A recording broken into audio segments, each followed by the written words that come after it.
देखिए, डब्ल्यूएफआई का चुनाव समय से नहीं हो पाया, इस कारण से इस सदस्यता को रद्द किया।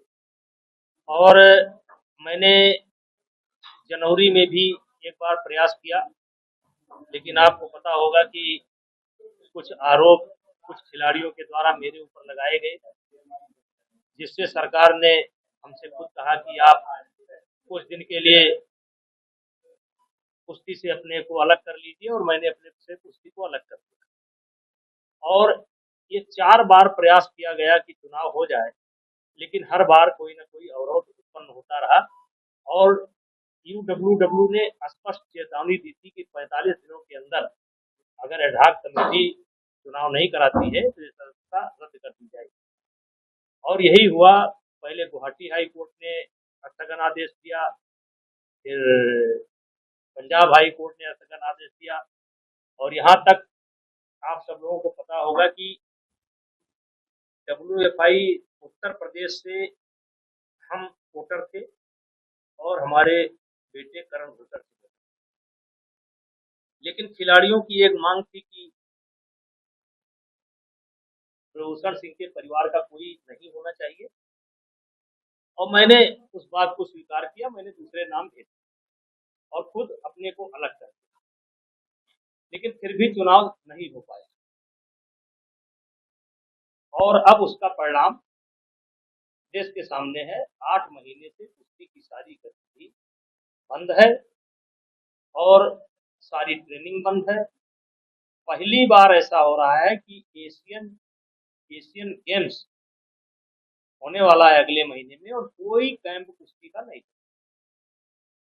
Olympic qualify tournament world championship का होने वाला है, कोई कैंप कुश्ती का नहीं।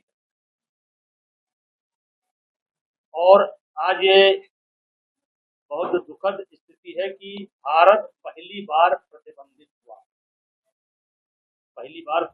हुआ है, और अब शीघ्र ही अगर इस समस्या का समाधान नहीं हुआ और चुनाव नहीं कराए गए तो ओलंपिक में इंडिया के बैनर के तले या वर्ल्ड चैंपियनशिप में इंडिया के बैनर तले या एशियन गेम्स में इंडिया के नाम से कोई रस्म कुश्ती नहीं लड़ सकता है।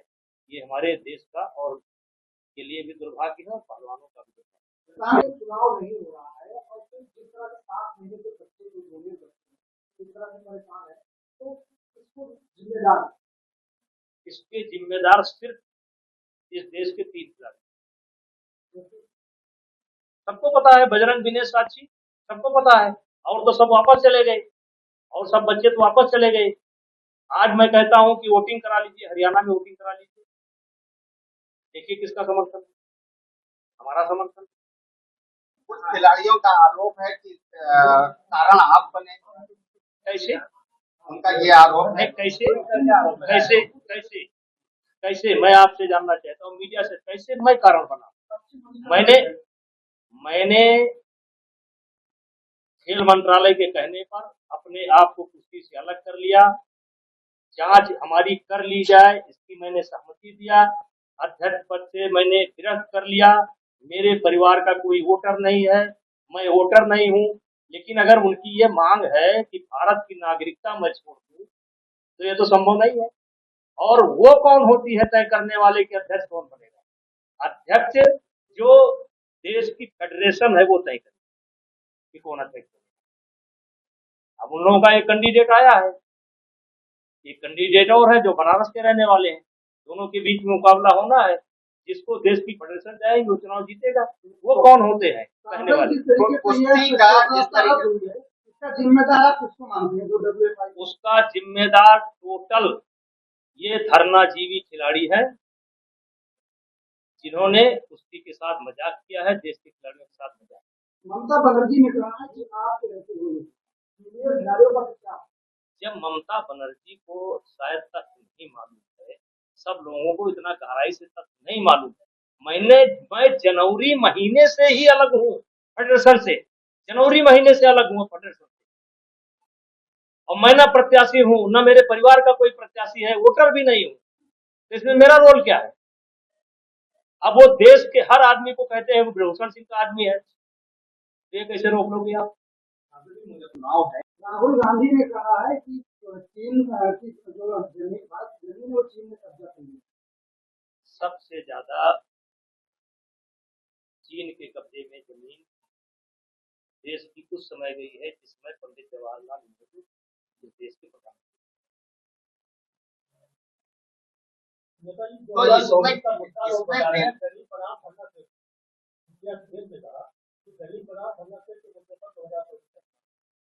ये 2024 का जो चुनाव है भारतीय जनता पार्टी बनाम मोदी बनाम परिवार की राजनीति बचाओ, इसके बीच जो वंशवादी दल है उनके बीच पूरा देश खुशी मना रहा है। अभी आपने देखा कि हजारों बच्चों ने वेलकम किया है, पूरा देश खुशी मना रहा है। आज एशिया में एक ऐसा देश है, हम तो कल पाकिस्तान में डिबेट सुन रहे थे पाकिस्तान के लोगों का, वो गर्व कर रहे हैं भारत की सफलता पर। मोदी जी को, वैज्ञानिकों को, देश को हमारे धन्यवाद कर रहे हैं। लेकिन राहुल गांधी कह रहे हैं कि ये नेहरू ने शुरुआत की थी, अब इसमें भी राजनीति शुरू कर दी है कांग्रेस वाले। राहुल गांधी सोच समझ करके देश में बहुत कुछ शुरुआत पहले से हो चुकी है, लेकिन सफलता इस समय मिल रही है और सफलता में कहीं न कहीं प्रधानमंत्री जी का बहुत योगदान। नाश्ता करते थे, तकलीफ आप लोगों ने नहीं देखा है, तकलीफ इन लोगों ने देखा है। सन 1964 के पहले या कह सकते हैं 70 के दशक तक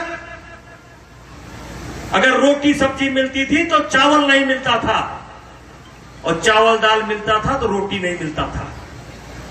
हर गांव में एकाध परिवार ऐसे होते थे, हर गांव में एकाध परिवार ऐसे होते थे जिनके घर में रोटी भी बनती थी, सब्जी भी बनता था, चावल भी बनता था, दाल भी बनता था।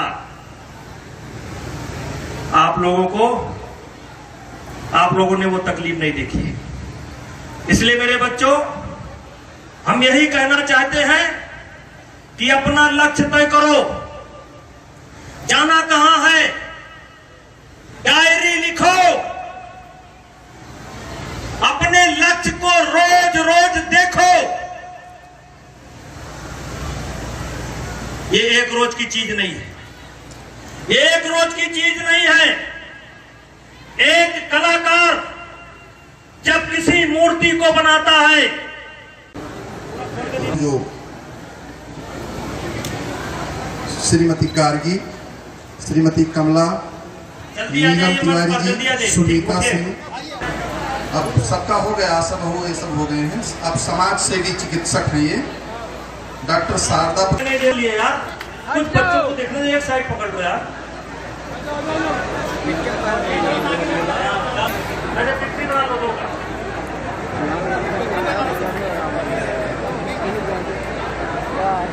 थैंक यू बेटा, थैंक यू। बैठ जाते, हाँ आज पीछे आ जाओ। अरे आप आगे आ जाओ, यहाँ आ जाओ भैया, आप आ जाओ, ऊपर आ जाए। हाँ आप बच्चों को बोलिए, ठीक, थैंक यू। 73 साल हो यार, देखो आपके सामने, बहुत अच्छा, थैंक यू बेटा।